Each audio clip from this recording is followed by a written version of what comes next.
భద్రం नो అభివాదయమనః. ఓం శాంతి శాంతి శాంతి. మనం ఇక్కడ దక్షిణామూర్తి స్తోత్రం చూస్తున్నాం. మొదటి శ్లోకం. ఒకసారి శ్లోకం చూద్దాం.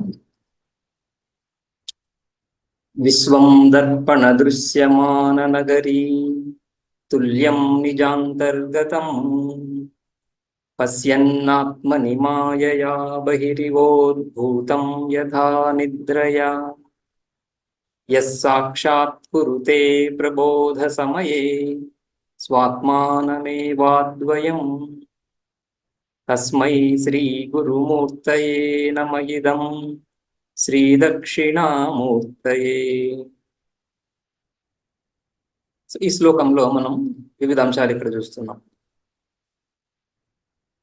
ఈ దక్షిణామూర్తి స్తోత్రం, ఈ స్తోత్రానికి సురేశ్వరాచార్యులు మానసోల్లాసం అనే ఒక టీకా రచించారు. మానసోల్లాసం. ఆ మానసోల్లాసంలో ఈ ప్రతి శ్లోకానికి మళ్ళీ వార్తికం చెప్పుకోవచ్చు. వార్తికం అంటే శ్లోక రూపంగా వ్యాఖ్యానం. దక్షిణామూర్తి ఈ స్తోత్రానికి శ్లోక రూపంగా వ్యాఖ్యానం. అందులో ఈ దక్షిణామూర్తి స్తోత్రం మొదటి శ్లోకానికి ప్రారంభం అంటే సంబంధ భాష్యం లాగా అవతరణిక భూమిక రాస్తూ ఆయన ఒక 9 ప్రశ్నలు ఈ విధంగా ఉన్నాయి.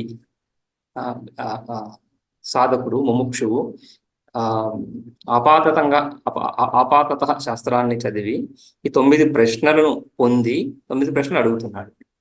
ఆ 9 ప్రశ్నలు అక్కడ అస్థి ప్రకాశతే ఇది వ్యవహార, అస్థి ప్రకాశతే ఇది వ్యవహార ప్రవర్తతే, తచ్చాస్తిత్వం ప్రకాశత్వం కస్మిన్ అర్థే ప్రతిష్ఠితం, కిం తేషు తేషు వార్థేషు కిం వా సర్వాత్మనీశ్వరే అని ఈ 1వ శ్లోకంలో మొదటి ప్రశ్న. ఏమని?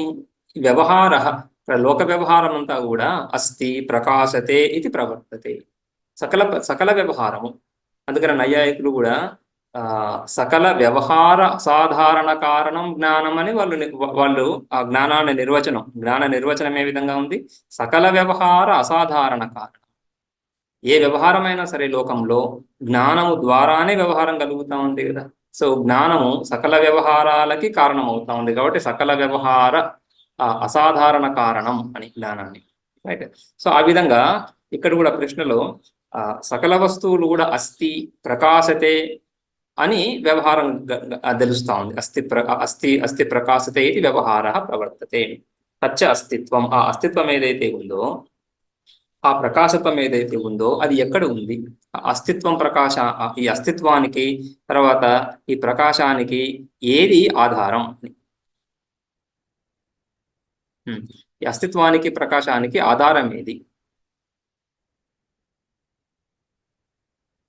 తచ్చ అస్తిత్వం ప్రకాశత్వం కస్మిన్ అర్థే ప్రతిష్ఠితం, కిం తేషు తేషు అర్థేషు కిం వా సర్వాత్మని ఈశ్వరే. తేషు అర్థేషు ఆయా వస్తువులలోనే అవి స్వతంత్రంగా ప్రకాశిస్తున్నాయా అంటే జగత్తు సత్యమా అని ప్రశ్న.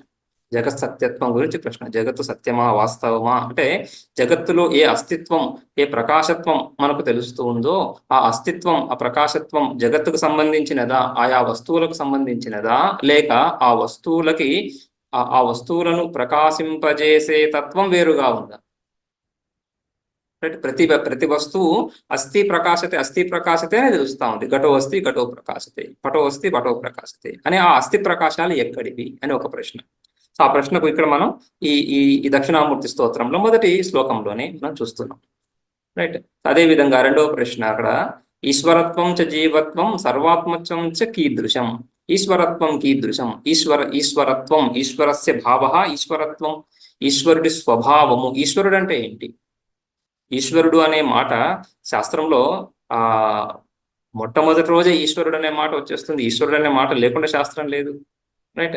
సో ఈశ్వరుడు అనే మాట వింటున్నాము, లోకంలో కూడా వింటున్నాము, శాస్త్రంలో కూడా వింటున్నాము. అదేవిధంగా జీవుడు అనే మాట, రైట్. అదేవిధంగా సర్వాత్మత్వం, ఈశ్వరుడు సర్వవ్యాపకుడు, సర్వాత్మ స్వరూపుడు, సర్వాంతర్యామి అని వింటున్నాం. సో ఈ ఈశ్వరత్వం ఏంటి, అదేవిధంగా జీవత్వం అంటే ఏమిటి, అదేవిధంగా సర్వాత్మత్వం అంటే ఏమిటి? సో ఈశ్వరత్వం, జీవత్వం, సర్వాత్వం, ఇవి మౌలిక విషయాలు. వీటి గురించిన చర్చ. ఈశ్వరత్వం, జీవత్వం, సర్వాత్మత్వం చ కీదృశం, ఏ విధంగా ఉంది ఈశ్వరత్వం, జీవత్వం, ఈ మూడు ప్రశ్నలు. రైట్. మొదట ఈ అస్థి ప్రకాశతే అనే అంశాలు దేనికి సంబంధించినవి అనే ఒక ప్రశ్న. తర్వాత ఈశ్వరత్వము, జీవత్వము, సర్వాత్మత్వము, దీన్ని ఎలా తెలుసుకోవాలి? రైట్. ఈశ్వర స్వరూపం ఏంటి, జీవస్వరూపం ఏంటి, సర్వాత్మకత, సర్వవ్యాపకత అంటే ఏంటి, ఏ విధంగా అర్థం చేసుకోవాలి? ఇవి వింటుంటాం శాస్త్రంలో, వీటిని ఏ విధంగా అర్థం చేసుకోవాలి అని ఇక్కడ ఒక మూడు ప్రశ్నలు, మొత్తం 4 ప్రశ్నలు అయ్యాయి. అదేవిధంగా జానీయాత్ తత్ కథం జీవ, కిం తత్ జ్ఞానస్య సాధనం, తత్ జీవ కథం జానీయాత్, ఆ జీవుడు, జీవత్వం, జీవత్వం అంటే ఏంటి అని ప్రశ్న. సరే, జీవత్వం ఏంటో తెలిసినా ఆ జీవత్వాన్ని ఎలా తెలుసుకోవాలి? ఆ జీవుడి స్వరూపాన్ని, స్వభావాన్ని, జీవుడి వాచ్యార్థం లోకంలోనే తెలుస్తా ఉంది కదా. అహం అనే ప్రయోగం చేస్తున్నాం కాబట్టి వాచ్యార్థం తెలుస్తా ఉంది, కానీ ఒక ప్రక్రియలో పెట్టడం, తర్వాత ఆ లక్ష్యార్థం ఏంటి, జీవుడి యొక్క వాచ్యార్థం ఏంటి, లక్ష్యార్థం ఏంటి, ఎలా తెలుసుకోవాలి, ఆ ప్రక్రియ ఏంటి? సో తత్ జీవ కథం జానీయాత్, అదేవిధంగా కిం తత్ జ్ఞానస్య సాధనం, ఆ జీవుణ్ణి తెలుసుకునే సాధన ఏంటి, మార్గం ఏంటి, ఉపాయం ఏంటి, ఏ విధంగా, ఏ ప్రక్రియ ఏంటి ఆ ప్రక్రియ? ఆ తర్వాత తస్య జ్ఞానాత్ కిం స్యాత్, తస్య జ్ఞానాత్ ఫలం కిం స్యాత్. ఓకే, జీవుడి యొక్క స్వభావం తెలుస్తుంది, తెలిస్తే ఏం లభిస్తుంది? ప్రయోజనం అనుద్దిశ్య అని లౌకిక న్యాయం ఉంది కదా. సో ప్రయోజనం, దేనికైనా ప్రయోజనం ఉండాలి. సో ఆ విధంగా ఈ జీవ జ్ఞానం ద్వారా ఏంటి ప్రయోజనం అని, ప్రయోజనం లేకుండా ఆ ప్రవృత్తి ఉండదు. కాబట్టి ప్రవృత్తి ఉంది, శాస్త్రం ప్రవృత్తం అవుతా ఉంది జీవుడి యొక్క స్వరూపాన్ని, స్వభావాన్ని పరిచయం చేయడానికి, దాని యొక్క ప్రయోజనం. అదేవిధంగా ఏకత్వం చ కథం భవేత్, ఈ జీవేశ్వర ఐక్యం, సర్వాత్మత్వంలోనే జీవేశ్వర ఐక్యం కొద్దిగా సూచించినట్లే అవుతుంది. సర్వాత్మ స్వరూపుడు పరమాత్మ అంటున్నప్పుడు అక్కడనే ఏకత్వం తెలుస్తూ ఉంది. కాకపోతే అక్కడ సర్వాత్మత్వం అంటే వ్యాపకత్వం అని. ఏ విధంగా ఆకాశము మిగిలిన ఇతర పృథివీ జల తేజో వాయు ఈ ఈ ఈ సకల భూతాల్లో వ్యాపించి ఉందో ఆ విధంగా వ్యాపించి ఉండే అవకాశం ఉంది కదా. అందుకని అక్కడ సర్వాత్మత్వం అంటున్నప్పుడు జీవ బ్రహ్మ ఏకత్వం కొంత పరిచయం, కొంత ఆ విధంగా ఒక భావన కలిగే అవకాశం ఉన్నా స్పష్టం కాదని చెప్పడానికి. ఏకత్వం చ కథం భవేత్. సో ఈ పైన 4 ప్రశ్నలు, తర్వాత జీవుడి గురించి, జీవుడు ఎలా తెలుసుకోవాలి, జీవుడి జ్ఞానానికి సాధనం ఏంటి, ఆ ఫలం ఏంటి, తర్వాత ఏకత్వ జ్ఞానం కథం భవే, ఏకత్వం ఎలా తెలుస్తా ఉంది అని ఇంకొక 4 ప్రశ్నలు. సో 8 అవుతున్నాయి. ఆ 9వది సర్వజ్ఞ సర్వకర్తాచ కథమాత్మా భవిష్యతి, ఆత్మా సర్వజ్ఞ, ఆత్మా సర్వకర్త మాట జీవుడు. ఈ జీవుడు సర్వజ్ఞుడు గాని సర్వకర్త గాని ఎలా అవుతున్నాడు? సర్వజ్ఞ సర్వకర్తాచ ఆత్మా కథం భవిష్యతి అని ఇది శిష్యం ప్రతి ఇత్థం పృచ్ఛంతం వక్తుమారభతే గురువు. ఈ విధంగా 9 ప్రశ్నలు ఈ విధంగా. సో జగత్తు గురించి ఒక ప్రశ్న, జగత్తులో ఈ వివిధ వస్తువుల్లో కలిగేటువంటి సత్తా ప్రకాశాలు, సత్తాస్ఫూర్తి, అస్థి భాతి అనేటువంటి ఈ తత్వాలు ఎక్కడి నుంచి వస్తున్నాయి? తర్వాత జీవుడి స్వరూపం గురించి, జీవుడి గురించి, ఈశ్వరుడి గురించి, ఈ సర్వాత్మ భావం గురించి, తర్వాత జీవుణ్ణి ఎలా తెలుసుకోవాలి, ఏకత్వాన్ని, ఫలం ఏంటి, సాధన ఏంటి, ఏకత్వం ఎలా తెలుస్తుంది అని ఈ విధంగా 9. ఆ తర్వాత ఆత్మ యొక్క సర్వజ్ఞత, సర్వకర్తృత్వం అంటున్నప్పుడు ఐక్యం, ఈశ్వరుడితో ఏకత్వాన్ని. జీవుడు కించిజ్ఞ అని అనుకుంటాడు, తన యందు కించిజ్ఞత్వాన్ని భావిస్తాడు, సర్వజ్ఞత్వాన్ని కాదు కదా, కించిజ్ఞత్వాన్ని భావిస్తున్నాడు. ఆ కించిజ్ఞత్వం కాకుండా సర్వజ్ఞత్వం ఎలా కలుగుతాం? ఈ 9 ప్రశ్నలకు సమాధానంగా ఈ స్తోత్రము వక్తుమారభతే గురువు అని చెప్పేసి. రైట్. సో ఆ విధంగా మనం చూస్తున్నప్పుడు ఆ ప్రశ్నలకు ఇక్కడ మనకు సమాధానం తెలుస్తా ఉంది. ముందు విశ్వం దర్పణ దృశ్యమాన నగరీ తుల్యం నిజాంతర్గతం అంటే ఆత్మస్వరూపంలోనే ఉన్నటువంటి ఈ ప్రత్యక్ష చైతన్యములోనే ఉన్నటువంటి ఈ జగత్తు ఏ విధంగా అయితే ఆ దర్పణంలో విశ్వం కనిపిస్తా ఉందో ఆ విధంగా దర్పణంలో కనిపించిన జగత్తు లాగా దృష్టాంతం కదా. దర్పణంలో ఏ విధంగా అయితే ఆ జగత్తు వాస్తవంగా లేకపోయినప్పటికీ కనిపిస్తా ఉందో అదే విధంగా ఈ జగత్తు కూడా ఆత్మస్వరూపంలోనే ఉన్నటువంటిది. మాయయా బహిరివ ఉద్భూతం, మాయయా బహిరివోద్భూతం, మాయయా ఆ అజ్ఞానము మాయాశక్తి చేత బహిరివ ఉద్భూతం పశ్యన్ బాహ్యంలోనే ఉన్నదని తెలుసుకుంటూ చూస్తూ అని. సో ఆ విధంగా ఇక్కడ ఈ విశ్వము ఆత్మని ప్రత్యేగాత్మని ఆత్మస్వరూపంలోనే ఉంది అని చెప్పడం చేత ఈ వస్తువుల యొక్క సత్తాస్ఫూర్తి ఎక్కడి నుంచి వస్తా ఉంది? ఆత్మ యొక్క సత్తాస్ఫూర్తి ఆత్మలోనే ఉంది. ఆత్మస్థితమై ఉంది. ఆ ఆత్మకు వేరుగా ఆ సచ్చిదానంద చైతన్యానికి వేరుగా లేదు. ఆ సచ్చిదానంద చైతన్యంలో ఉండే సత్స్వరూపము చిత్ స్వరూపమే ఈ వస్తువులలో సత్ చిత్తుగా తెలుస్తా ఉంది. ఆ వస్తువులలో ఉండే సత్ చిత్ తనకు సంబంధించింది కాదు అని మనం నిన్న చూసాము. అస్థిభాతి ప్రియం నామరూపం చ పంచకం అని చెప్పి ఆ అస్థిభాతి ప్రియ నామరూప ఈ 5 అంశాలు ఉన్నాయి జగత్తులో. ఈ అస్థిభాతి ప్రియ అనే అంశాలు ఆత్మస్వరూపానికి సంబంధించినవి. ఆ విధంగా సత్తాస్ఫూర్తి సకల వస్తువులలో ఆత్మస్వరూపం నుంచే కలుగుతా ఉంది. రైట్.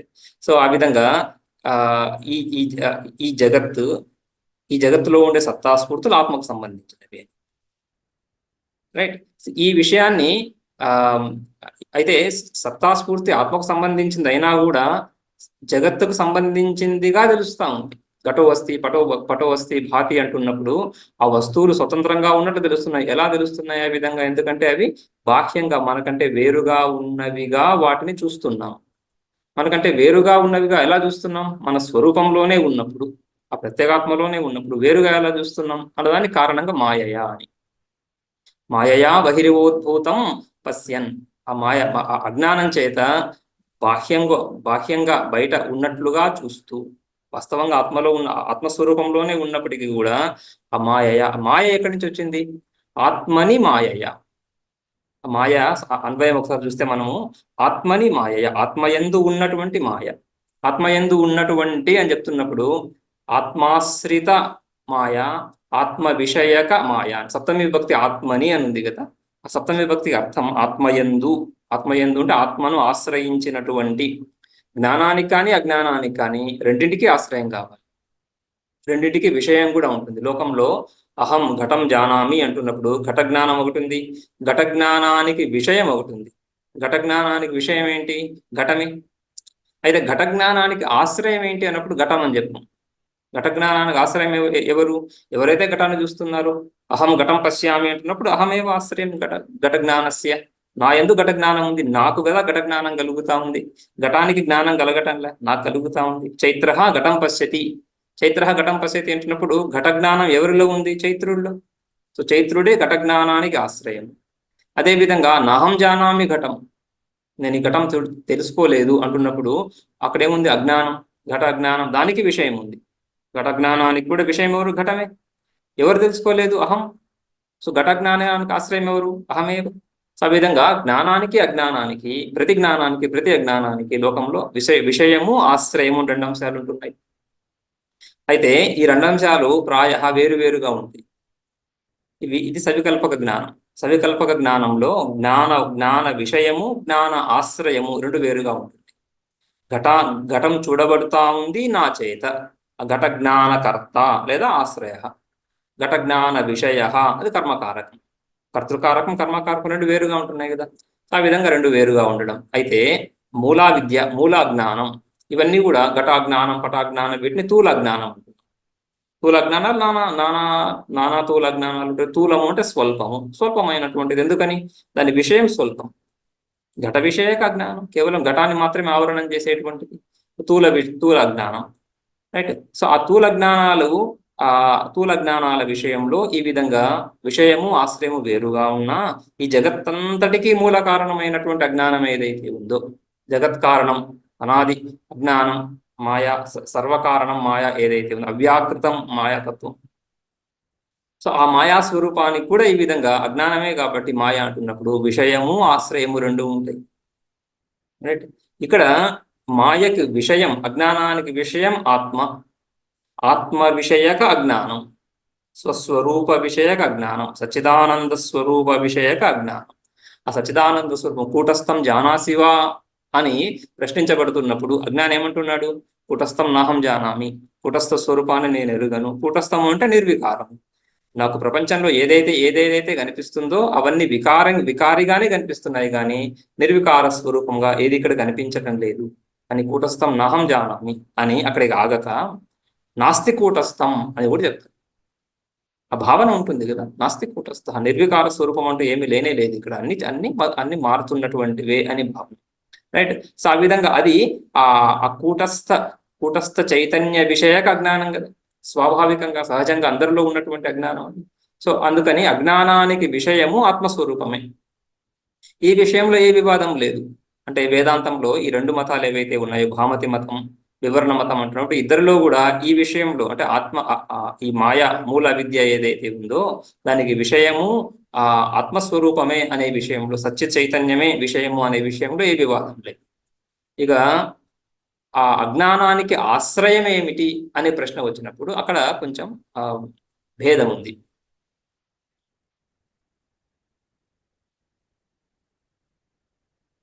ఆత్మస్వరూపము, శుద్ధ చైతన్య స్వరూపమే, కూటస్థ స్వరూపమే మాయకు ఆశ్రయము అని వివరణ మతం.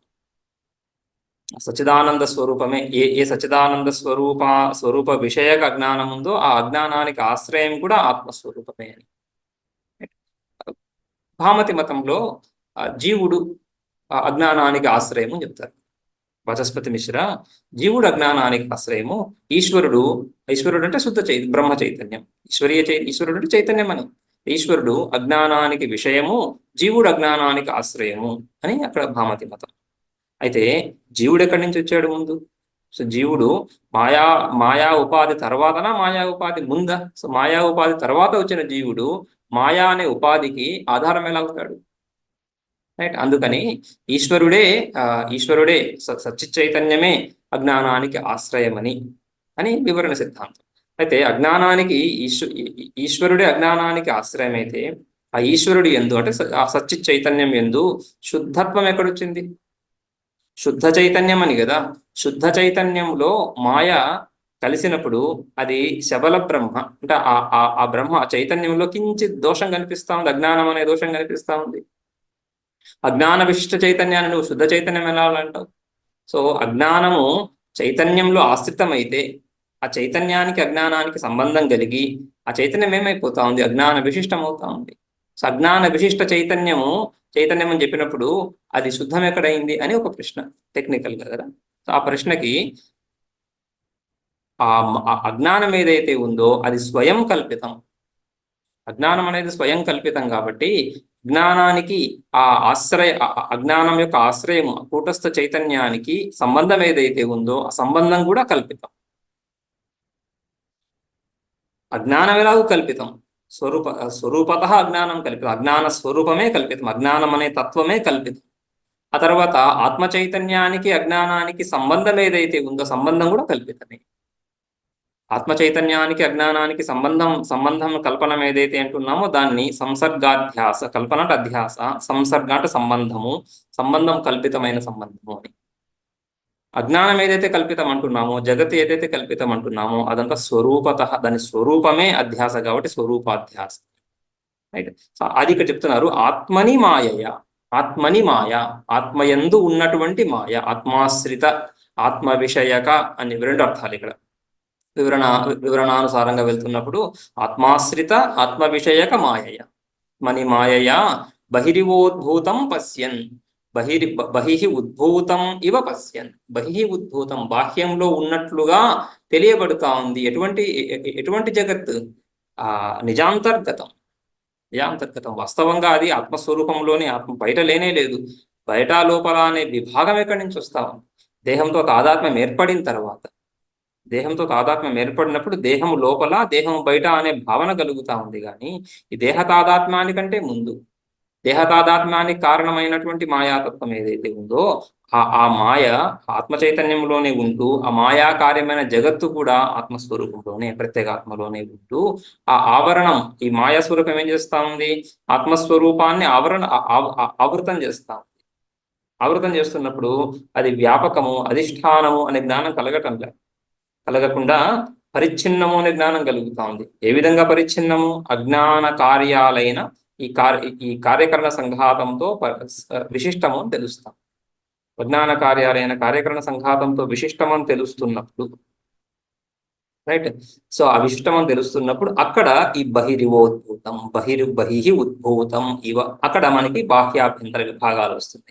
కాబట్టి ఈ బహిహి ఉద్భూతం ఇవ అనే భాగం ఏదైతే ఉందో అది మాయ ద్వారా కలుగుతా ఉంది, రైట్? సో ఆ విధంగా పశ్యన్, రైట్? మాయయా ఆత్మని మాయయా, ఆత్మనిష్ట మాయయా, ఆత్మ విషయక ఆత్మాశ్రిత అజ్ఞానం చేత బహిహి ఉద్భూతం ఇవ పశ్యన్, ఆ విధంగా చూస్తూ యథా నిద్రయా, అది దృష్టాంతం.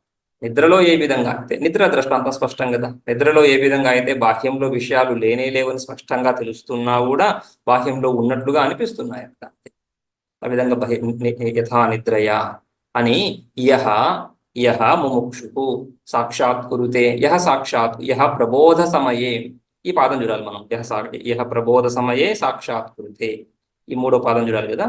సో యహ్ సాక్షాత్కురుతే అంటే యహ ముముక్షు, యహ సాధక, యహ జీవ సాక్షాత్కురుతే, యహ ప్రత్యేగాత్మ. సాక్షాత్కురుతే అంటే సాక్షాత్కారాన్ని పొందుతున్నాడు. ఎలా పొందుతున్నాడు? ప్రబోధ సమయే అంటే మేలుకుంటున్నప్పుడు, ఏ విధంగా అయితే నిద్ర నుంచి మేలుకుంటున్నప్పుడు నిద్రా ప్రపంచం అంతా కూడా మిథ్యా అని స్పష్టంగా తెలుసుకుని తన స్వరూపాన్ని తెలుసుకుంటున్నాడు. ఆ జాగ్రత్త పురుషుడు ఆ నిద్రలో ఏదో వీడి కంటే విపరీత భావనను తనకు ఆపాదించుకొని కూడా, భిక్షుకుడు రాజు భిక్షుకుడిగాను కూడా భావించినటువంటి సందర్భాన్ని దాన్ని విడిచి తన జాగ్రత్త స్వరూపాన్ని తెలుసుకుంటున్నాడు. ఆ మిథ్యా స్వప్నంలో కలిగిన ఆ రాజ్యాది భోగాలు ఏవైతే ఉన్నాయో అవన్నీ వాస్తవం కాదు, నా స్వరూపం ఇది అని, లేదా ఆ స్వప్నకాలంలో పోయినటువంటి తన సంపదలు ఏవైతే ఉన్నాయో అవి వాస్తవానికి పోలేదు, నావే అనేటువంటి భావనని పొందుతున్నాడు జాగ్రత్త అవస్థ. అదేవిధంగా ఈ జీవుడు ప్రబోధ సమయే ఆ శాస్త్రాచార్య ఉపదేశం చేత, శ్రవణ మనన నిధిధ్యాసనల చేత ప్రబోధ, ప్రకర్షేణ బోధ ప్రబోధ, ఆ ప్రబోధ కలుగుతున్నటువంటి సమయంలో, ఆ విధంగా ఈ జాగ్రత్త అవస్థలో ఉన్నటువంటి ఈ వ్యవహారం అంతా కూడా ఈ విధంగా బహిర్వోద్భూతం, ఈ బాహ్య ఆత్మస్వరూపం కంటే కూడా, ద్రష్ట కంటే కూడా వేరుగా ఈ దృశ్య ప్రపంచం అంతా ఉంది అనే భావన ఏదైతే ఉందో, రైట్? ఆ భావన అంతా కూడా మిథ్యా అని తెలుసుకుంటున్నటువంటి సమయంలో ఏ విధంగా తెలుసుకుంటున్నాడు? ఆ దృష్టాంతం ఒకటి చెప్తున్నారు. విశ్వం దర్పణ దృశ్యమాన నగరీ తుల్యం అని ఈ విధంగా విచారించి, ఈ ప్రపంచాన్ని విచారించి, ప్రపంచ స్వరూపాన్ని విచారించి, ఇదంతా కూడా మిథ్యాస్వరూపం అని నిర్ణయించి, ఇది వాస్తవంగా ఆ దర్పణంలోనే ఉన్నటువంటి దృశ్యంలాగా మిథ్యాకల్పితమే, కానీ కేవలము అజ్ఞాన కారణంగా బాహ్యంగా బయట ఉన్నట్లుగా తెలుస్తా ఉంది, కానీ ఆ విధంగా లేదు అని బోధ కలుగుతున్నటువంటి సమయంలో జగన్మిథ్యాత్వ బోధ, అదేవిధంగా ఆత్మసత్యత్వ బోధ. సో జగన్మిథ్యాత్వ బోధ ద్వారా ప్రబోధ సమయే యహ సాక్షాత్కురుతే, ఏం సాక్షాత్కారం చేస్తున్నాడు? స్వాత్మానమేవాద్వయం యహ సాక్షాత్కురుతే, యహ స్వాత్మానం, తన స్వస్వరూపాన్ని, స్వాత్మానం ఎటువంటి ఆత్మస్వరూపము? అద్వయం ద్వయరహితం, ద్వయ అంటే భేదం. ఎటువంటి భేదము? సజాతీయ భేదము, విజాతీయ భేదము, స్వగత భేదము. ఈ మూడు భేదాలు లేనటువంటి, ద్వయ భేద రహితమైనటువంటి, భేద శూన్యమైనటువంటి ఆత్మస్వరూపం. భేదం ఏ విధంగా ఉంది? పంచభేదాలు చూస్తాం. జీవ భేదం ఎక్కడి నుంచి వస్తా ఉంది? ఉపాధి ద్వారాని. ఈ స్థూల శరీరంతో తాదాత్మ్యాన్ని పొందినప్పుడు అహం చైత్ర, అహం మైత్ర, అహం గంధర్వ, లేదా అహం ఇంద్ర ఇత్యాది భావనలను ఎక్కడి నుంచి వస్తున్నాయి? ఆ ఉపాధితో తాదాత్మ్యాన్ని పొంది. అదేవిధంగా అహం బ్రాహ్మణ, క్షత్రియ, వైశ్య ఇత్యాది ఈ అభిమానాలను ఎక్కడి నుంచి వస్తున్నాయి? స్థూల శరీరంతో తాదాత్మ్యాన్ని పొందుతున్నప్పుడు, రైట్? అభిజాత్య అహంకారం ఇత్యాదులన్నీ కూడా ఆ విధంగా స్థూల శరీరంతో తాదాత్మ్యం ద్వారానే కలుగుతున్నాయి, రైట్? అదేవిధంగా బుద్ధిమానహం ఇత్యాది విభాగాలన్నీ కూడా ఆయా సూక్ష్మ శరీరాలు వీటితో తాదాత్మ్యాన్ని పొందుతూనే కలుగుతున్నాయి. సో ఆ విధంగా ఆ జీవ భేదం అంతా కూడా తాదాత్మ్యం ద్వారా. జగద్భేదం ఏదైతే ఉందో, జగత్ ఇక్కడ స్పష్టంగా చూస్తున్నాం. మాయయా బహిహి ఉద్భూతం ఇవ, మాయయా అజ్ఞానం చేత అది బాహ్యంగా ఉన్నట్లే గాని వాస్తవానికి అది బాహ్యంగా లేనే లేదు. కాబట్టి ఇక పోనీ బాహ్యంగా లేకపోయినప్పటికీ ఆత్మస్వరూపంలో ఉంది అంటున్నప్పుడు అక్కడ కూడా అది మాయాకార్యమే. మాయాకార్యం అంటున్నప్పుడు కల్పిత కార్యమని అది రెండవ శ్లోకంలో స్పష్టంగా చూస్తాం. కల్పిత కార్యం, కల్పిత కార్యము అధిష్టాన వస్తువుతో భేదాన్ని పొందదు. రజ్జువులో సర్పాన్ని చూసినప్పుడు ఆ మందాంధకారంలో అజ్ఞాన కారణంగా, రజ్జు అజ్ఞాన కారణంగా మందాంధకారంలో రజ్జు కనిపించడం లేదు. రజ్జు అజ్ఞానం ఉంది.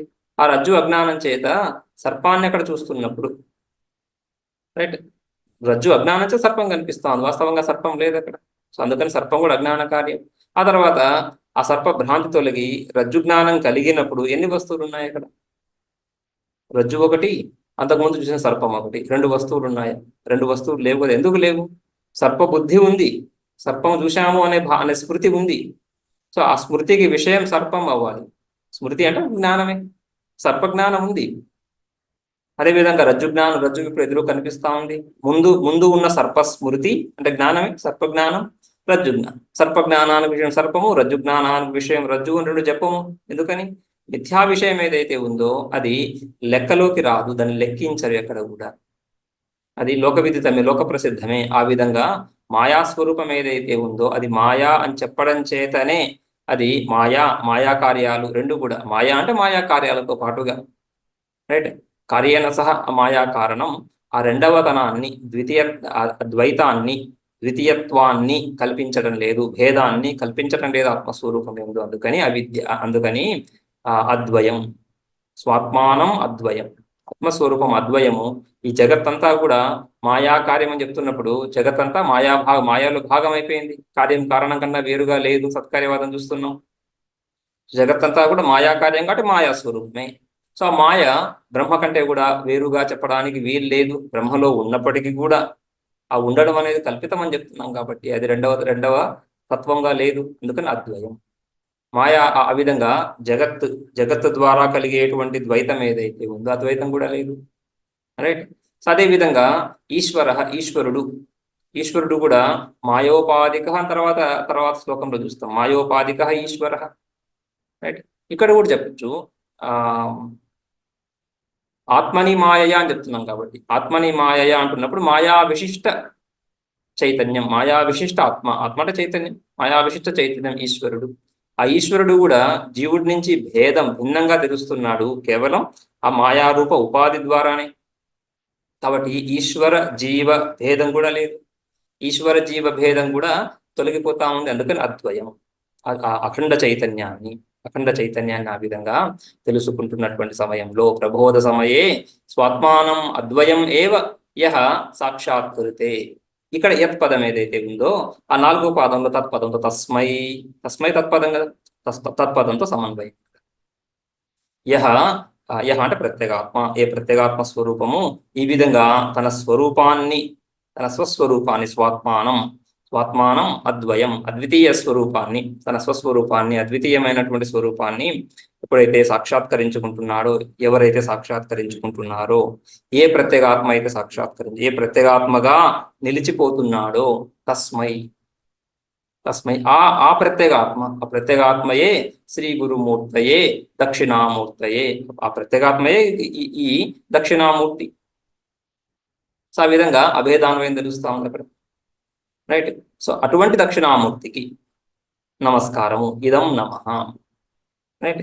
సో ఆ ప్రత్యేగాత్మయే, ఆ ప్రత్యేగాత్మ అంటే జీవుడు. అందుకని ఇదే ఈ మొదటి శ్లోకానికి మానసోల్లాసంలో మొదటి శ్లోకానికి ఈశ్వరో గురురాత్మేతి మూర్తిభేద విభాగిని వ్యోమవత్ వ్యాప్త దేహాయ దక్షిణామూర్తయే నమః అని మానసోల్లాసంలోనే సురేశ్వరాచార్యుల వార్తికం, రైట్. ఆ విధంగా ఈశ్వరో గురు ఆత్మ ప్రత్యేగాత్మ, ముముక్షు సాధక, సో జీవ అని ఆ విధంగా జీవ ఈశ్వర గురు స్వరూపాలలో అభేదాన్ని ప్రకటించడం. అందుకని యహ సాక్షాత్కృతే అని చెప్పి యత్ పదం తీసుకుని తస్మై తత్పదంతో అన్వయం చెప్తున్నప్పుడు యత్ తత్ ఈ రెండింటికి ఏకత్వాన్ని చెప్తున్నప్పుడు ఎవరా యత్, ఎవరా యహ అంటున్నప్పుడు జీవుడు అజ్ఞాన కాలంలో చెప్పటంలా. జ్ఞానకాలంలో భేదం ఉండని, జ్ఞానకాలంలో అది కల్పిత భేదం. ఆ కల్పిత భేదము పారమార్థిక భేదానికి విరోధంగా లేదు. యద్యపి ఒకే వస్తువులో విరుద్ధ ధర్మాలను అంగీకరించరు ఎవరు కూడా. లోకంలోనూ అంగీకరించం, శాస్త్రంలోనూ అంగీకరించం. లోకశాస్త్రాలు ఎక్కడ కూడా ఆ భేదాన్ని అంగీకరించం, ఆ విధంగా విరుద్ధ ధర్మాలను అంగీకరించం. అయితే ఇక్కడ అజ్ఞాన కాలంలో భేదము, ప్రబోధ కాలంలో అభేదము అని చెప్తున్నప్పుడు కాలభేదం ఉంది. అజ్ఞాన కాలంలోనే భేదం. అజ్ఞాన కాలంలో భేదం ఎలా ఉంటుంది? అజ్ఞాన కల్పితం, అజ్ఞాన కార్యమే. ఏ విధంగా అయితే జగత్తుని అంగీకరిస్తున్నామో అజ్ఞాన కాలంలో, శృతి కూడా జగత్తు గురించి మాట్లాడుతుంది. జగత్తు యొక్క అనువాదం జరుగుతుంది. జగత్తును అనువదిస్తున్నాం. తస్మాద్వాయ తస్మాదాత్మన ఆకాశ సంభూత అని. ఆ తర్వాత మళ్ళీ సృష్టి లేదని చెప్తున్నారు. అజాతివాదాన్ని ప్రస్తుతిస్తుంది శృతి. సో ఆ విధంగా కల్పిత భేదానికి, ఆ తర్వాత వాస్తవ అభేదానికి ఎటువంటి విరుద్ధము లేదు. కాబట్టి యహ ప్రబోధ సమయే సాక్షాత్కురుతే, యహ ప్రబోధ సమయే ఆత్మానం అద్వయం సాక్షాత్కురుతే తస్మై అని. ఆ విధంగా ఆ స్వరూపమే, ఆ జీవుడే, ఆ ముముక్షువు, ఆ శిష్యుడే ఇక్కడ గురు స్వరూపము. ఎందుకంటే వాడి స్వరూపాన్ని, యథార్థ స్వరూపాన్ని తెలుసుకుంటున్నాడు. అందుకని ఈశ్వరో గురు ఆత్మ ఇది మూర్తి భేద. కేవలం మూర్తి ఆకృతి నామరూపాల ద్వారానే, ఉపాధి ద్వారానే, ఉపాధితో తాదాత్మ్యాన్ని పొందే భేదం కానీ ఆ ఉపాధి తాదాత్మ్యాన్ని విడిచి భేదం ఎక్కడుంది? చైతన్యంలో భేదం లేదు. రైట్. సో ఆ విధంగా ఎస్ సాక్షాత్కృతే తస్మై శ్రీ గురుమూర్తయే, శ్రీ గురుమూర్తయే. గురుమూర్తి అంటే గురుమూర్తి అంటే గురు ఆకృతి, గురు స్వరూపంగా, ఆ చైతన్య స్వరూపాన్ని గురువుగా అని. ఇక్కడ కూడా గురుమూర్తయే అంటున్నప్పుడు గురువు జ్ఞానోపదేష్టా పురుష తన్మూర్తయే అని. జ్ఞానోపదేష్టా పురుష లేదా గురు సాక్షాత్కృత బ్రహ్మతత్వతయా త్రివిధ పరిచ్ఛేద శూన్య జ్ఞానోపదేష్టా పురుష అని టీకాలు. సో శ్రీ గురు ఎవరు? సాక్షాత్కృత బ్రహ్మతత్వ అని చెప్పుకుందాం. సాక్షాత్కృత బ్రహ్మతత్వ, ఎవరైతే ఆ బ్రహ్మతత్వాన్ని సాక్షాత్కరించుకుంటూ, ఎవరైతే ఆ బ్రహ్మతత్వం, బ్రహ్మస్వరూపాన్ని సాక్షాత్తుగా ప్రత్యేగాత్మయే అని తెలుసుకుంటున్నాడో, ఆ బ్రహ్మ చైతన్యానికి, ఆత్మ చైతన్యానికి ఎటువంటి భేదము లేదనేటువంటి నిశ్చయంలో ఉన్నాడు. నిశ్చయమే కదా అనుభవం అంటే, నిశ్చయాత్మక జ్ఞానం. ఆ విధంగా నిశ్చయాత్మక జ్ఞానం, అందులో ఎటువంటి సంశయ విపర్యాలు లేకుండా సాక్షాత్ సాక్షాత్కృత బ్రహ్మతత్వతయ, ఆ విధంగా ఆ బ్రహ్మజ్ఞానం చేత త్రివిధ పరిచ్ఛేద శూన్య, 3 రకాల పరిచ్ఛేదాలు, సజాతీయ, విజాతీయ, స్వగత పరిచ్ఛేద శూన్య స్వయం. ఆ వ్యక్తి తనను తాను ఎలా చూసుకుంటున్నాడు?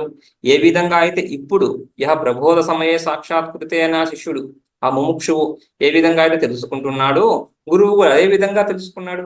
సో ఆ తెలుసుకున్న తత్వంలో భేదం లేదు. కాబట్టి ఆ యహ శ్రీ గురుమూర్తి అని చెప్పడం. శ్రీ గురువు అంటే ఆ విధంగా త్రివిధ పరిచ్ఛేద శూన్య జ్ఞానోపదేష్టా పురుష, జ్ఞానాన్ని ఉపదేశించేటువంటి వాడు, జ్ఞానోపదేష్టా పురుష తన్మూర్తయే తద్రూపేణ అవస్థితాయ. రైట్. ఆ విధంగా శ్రీ దక్షిణామూర్తయే అంటున్నప్పుడు ఇక్కడ మూర్తి అని, గురువు మూర్తి అని చెప్తున్నాం కాబట్టి దక్షిణామూర్తికి ఈ విధంగా దక్షిణ దిగభిముఖ మూర్తిర్ విగ్రహో యస్య అని ఒక అర్థం. దక్షిణామూర్తి నేను ఒక అర్థం చూశాం, దక్షిణశ్చ అమూర్తిశ్చ. ఇంకొక అర్థం ఇక్కడ దక్షిణ దిక్ అభిముఖ, దక్షిణ దిక్కు వైపు చూస్తున్నటువంటి. దక్షిణ దిక్కుకి ఒక ప్రత్యేకత ఉంది కదా. దక్షిణ దిక్కు యొక్క దిక్పాలకుడు యముడు మృత్యువుకి అధిష్టాన దేవత. మృత్యు అతని అధీనంలో ఉంది, మృత్యుదేవత అని చెప్పుకుంటాం యముణ్ణి. మృత్యు అంటే అందరికీ భయం ఉంటుంది, సహజంగా ఏ ప్రాణికైనా కూడా ఆ మృత్యువు, ఒక బస్సు వేగంగా వస్తున్నప్పుడు తన వైపు పక్కకు తప్పుకుంటారు ఎవరైనా, ఎటువంటి వాడైనా పక్కకు తప్పుకుంటున్నారు. సో ఆ మృత్యువు యొక్క భయం సహజంగా పుట్టినప్పటి నుంచే ఆ భయం కలుగుతుంటుంది అనేసి, పుట్టినప్పటి నుంచి ఆ భయం. యోగ శాస్త్రంలో దీని గురించి చాలా విస్తారంగా చర్చిస్తారు. సో ఆ మృత్యు భయం అందరూ అన్ని ప్రాణుల్లో ఉంటుంది. శిశువుల్లో కూడా, నవజాత శిశువు, అప్పుడే పుట్టిన శిశువులో కూడా మృత్యు భయం కనిపిస్తుంది. వాడు ఒళ్ళో నుంచి జారిపోతున్నప్పుడు పట్టుకుంటాడు. ఎందుకు పట్టుకుంటున్నాడు? ఏ వస్త్రాన్నో దేనో దాన్ని పట్టుకుంటాడు. ఎందుకు పట్టుకుంటున్నాడు? భయం కాబట్టి. ఆ భయం ఎక్కడి నుంచి వచ్చింది? మృత్యు భయం. మృత్యు అందరికీ అనుభవంలో ఉన్న విషయమే కాబట్టి మృత్యు భయం ద్వారా కలుగుతుంది అని. సో ఆ విధంగా మృత్యు భయం ఏదైతే ఉందో ఆ మృత్యువుని శాసిస్తున్నటువంటి ఆ దక్షిణ దిక్కుకి అభిముఖమై ఉండి ఆ మృత్యువు స్వరూపం నుంచి మృత్యు స్వరూపం నుంచి మృత్యువు యొక్క కోరల నుంచి విడుదలను కలిగిస్తున్నటువంటి వాడు దక్షిణామూర్తి. ఏ విధంగా విడుదలను కలిగిస్తున్నాడు? నువ్వు అమృత స్వరూపుడవే ఉపదేశం ద్వారా. సో అమృత స్వరూపుడవి, నువ్వు మృత్యు ధర్మము కలిగినటువంటి వాడివి కావు, అమృత స్వరూపుడవి అని ఉపదేశం చేయడం. అందుకని దక్షిణ దిక్ అభిముఖామూర్తి విగ్రహ. దక్షిణ దిక్ అభిముఖం అంటే ఆ విధంగా దక్షిణ దిక్పాలకుడు యముణ్ణి ఆ యముడి యొక్క భయం నుంచి రక్షిస్తున్నటువంటి మృత్యుంజయ అని చెప్పుకున్నాం. శివునికి ఒక పేరు మృత్యుంజయ అని. మృత్యువును జయించినటువంటి వాడు అంటే అక్కడ పురాణ కథలు కొన్ని ఆఖ్యాయికలు వస్తే రావచ్చు, కానీ మృత్యువును జయించడం అంటే అమృత స్వరూపుడు అని. మృత్యువును జయించడం అంటే ఫిలసాఫికల్ గా దర్శనపరంగా చూస్తున్నప్పుడు మృత్యుంజయుడు అంటే మృత్యువుని అతిక్రమించినటువంటి వాడు, స్వభావత సహజంగా, అంటే ప్రయత్నపూర్వకంగా జీవుడు పొందినట్లుగా కాకుండా నిత్య శుద్ధ బుద్ధ ముక్త స్వరూపుడు అని మృత్యుంజయుడు. సో ఆ విధంగా ఈ దక్షిణామూర్తి దక్షిణ దిగ అభిముఖామూర్తి దక్షిణామూర్తి అని. ఇంకొక అర్థం కూడా ఇక్కడ ఇస్తున్నారు. ఇదే విధంగా గురుమూర్తి అంటున్నప్పుడు శ్రీమతి గురువీమూర్తి. గురువి అంటే మహత్తరమూర్తి. ఆ శ్రీ గురుమూర్తయే కదా. శ్రీ అంటున్నప్పుడు సచ్చిదానంద, స్త్రీలింగం కదా, స్త్రీలింగ పదం కాబట్టి సచ్చిదానందాత్మక అంటే పుంలింగం అవుతుంది. సచ్చిదానందాత్మిక గురువి. గురు అనుకుంటే గురువి మూర్తి. శ్రీ గురువి మూర్తిర్ యస్య. అప్పుడు శ్రీ గురువి మూర్తి అని కాకుండా ఆ గురువి కాస్త మళ్ళీ గురువు అయిపోతుంది. గోస్త్రియోరుపసర్జనస్య అని సూత్రం ఉంది కదా. సో గోస్త్రియోరుపసర్జనస్య అనే స్త్రీలింగ వాచక పదం పుంలింగంలోకి వచ్చేస్తుంది. గురువి కాస్త గురువు అయిపోతుంది. సో మీరు వ్యాఖ్యానం శ్రీ ఉంది కాబట్టి శ్రీ గురువి మూర్తి యస్య అని శ్రీ గురుమూర్తి అని చెప్తారు. అప్పుడు గురువి అంటున్నప్పుడు శ్రీమతి సచ్చిదానందాత్మిక అతి మహత్తరామూర్తి. మూర్తి అంటే స్వరూపం, అతి మహత్తరమైనటువంటి స్వరూపం. గురుమూర్తయికి, దక్షిణామూర్తి కాకుండా గురుమూర్తయికి వ్యాఖ్యానం ఇది. గురుమూర్తి అంటున్నప్పుడు అతి మహత్తరమైనటువంటి. ఏంటా మహత్తు అక్కడ? ఏంటా మహత్తు అంటే ఈ విధంగా అజ్ఞానాన్ని పారద్రోలగలిగినటువంటి సామర్థ్యం ఉపదేశం ద్వారా. అజ్ఞానం యొక్క స్వభావాన్ని, అజ్ఞానం యొక్క ఆశ్రయాన్ని, అజ్ఞానం యొక్క విషయాన్ని. అజ్ఞానం ఎప్పుడు కూడా జ్ఞాన విరోధిగా ఉంటుంది. జ్ఞానానికి విరోధం ఎప్పుడు. ఏ జ్ఞానానికైనా అంటే ఏ జ్ఞానానికైనా చెప్పడం కుదరదు కదా. సమాన విషయక జ్ఞానం చేత తొలగిపోతూ ఉంది. తద్విషయక జ్ఞానం చేత. అందుకని విషయం ఇంపార్టెంట్ అవుతుంది. ఆ విషయం ద్వారా అజ్ఞానము జ్ఞానము రెండు కూడా విరోధాన్ని పొందుతాయి. ఆ విషయం ద్వారా ఆత్మ విషయక జ్ఞానం మాయ. ఆత్మ విషయక జ్ఞానం ద్వారా అది తొలగుతుంది. ఆ విధంగా ఆత్మ విషయక జ్ఞానాన్ని అందిస్తూ ఆత్మ విషయక అజ్ఞానాన్ని పారద్రోలేటువంటి మహత్తర గుణం. అది కూడా అతి మహత్తరం ఎందుకు అవుతా ఉంది? అత్యంత దుఃఖ నివృత్తి, పరమానంద ప్రాప్తికి కారణం అవుతుంది ఆ జ్ఞానం. సకల దుఃఖాలు నివృత్తి, బ్రహ్మాస్త్రం లాగా సకల దుఃఖాలను తొలగించగలుగుతా ఉంది. ఆ దుఃఖ ఆశ్రయం ఏదైతే ఉందో, సకల దుఃఖాల యొక్క, అన్ని దుఃఖాల యొక్క ఆశ్రయం ఏదైతే ఉందో అది అనాత్మ. ఆ అనాత్మ నుంచి నువ్వు వేరు అని పరిచయం చేస్తున్నారు కదా. సో అందుకని అతి మహత్తర. శ్రీమతి సచ్చిదానందాత్మిక గురువి అతి మహత్తరామూర్తి యస్య స శ్రీ గురుమూర్తి అని.